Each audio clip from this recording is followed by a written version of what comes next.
The following story has been brought to you by StoriesToInspire.org. And I remember on Rabbi David Feinstein's yard site, they had a video. I saw the actual video of a guy who had a store near in the Lower East Side where Rabbi David Feinstein had his yeshiva, lived in that area.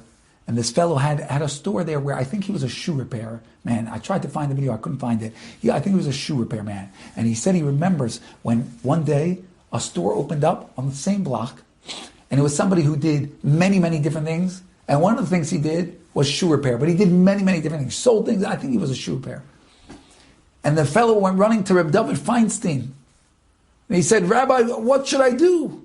This guy opened up on the block, and now he's going to take all my customers.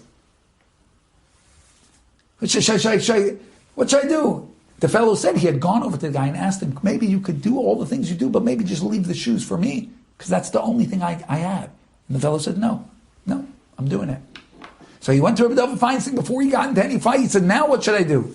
Maybe take him to a court case to say you have no right to be here. Take him to Jewish law. No right to encroach on my business. Rabbi David said, "Do nothing. Do nothing, say nothing. Go back to your business. Trust in Hashem. Hashem provides, and you will see that you won't lose."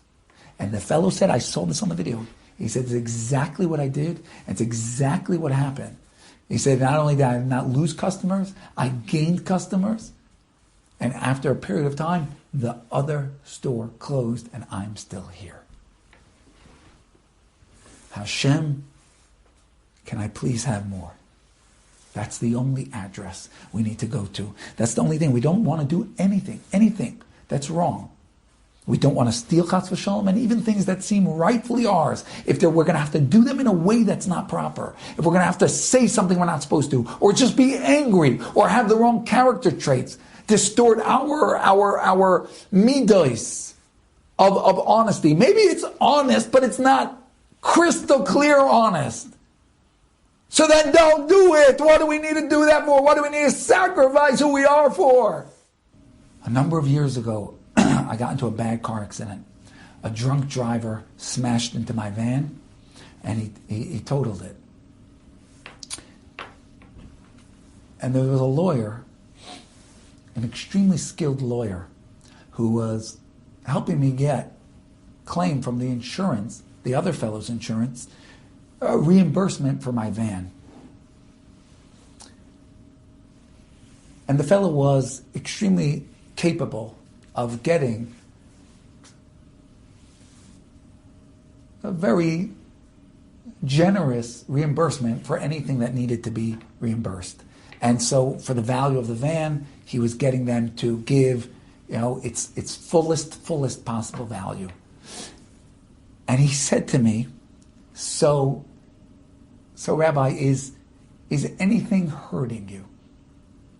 Is anything at all, anything hurting you? And I understood the implication of that question. That if I say, well, my neck has a little crick in it, my back is a little bruised, if I say anything at that time, that will be an opportunity and almost certain for thousands upon thousands of dollars. I understood what was on the line at that moment with that question. I understood the implication that he was capable of getting probably tens of thousands of dollars for any little hurt or crick in my neck. I understood it. And I'm in Koil. And tens of thousands of dollars certainly sounds helpful to me. And I said to him, "No. I feel fine. Baruch Hashem. I got hit, I got smashed, and Baruch Hashem, I walk out and I feel fine." And he said to me, because Hashem there's always a boomerang, you got to stand up to it, sometimes more than once. He says, "Are you sure? Nothing?" And Baruch Hashem, Hashem gave me the strength and the clarity. Money doesn't come from a car accident. It doesn't come from a lawyer. It doesn't come from his insurance. You can't cheat God out of money. And that's not money that will ever come to me. It's just a test. It's just a challenge to see, will I get a kiss on my forehead from my father? With Hashem's help, I said to him, no, I'm certain. I'm totally fine. Thank you. And he said, okay.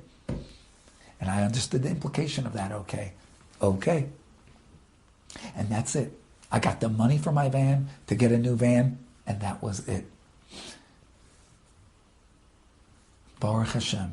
A moment, one proud moment among many unproud ones, where I remembered who writes the check, where I remembered who sends the money into my life, where I remembered who's the messenger and who's the provider, and to not cut any corners of who I am, and to not compromise in any way upon what Hashem would want me to do and be, and to merit to get a kiss on the forehead from Hashem, where Hashem says, don't you worry.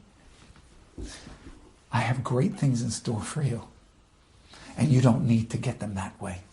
Enjoyed this story? Come again. Bring a friend. StoriesToInspire.org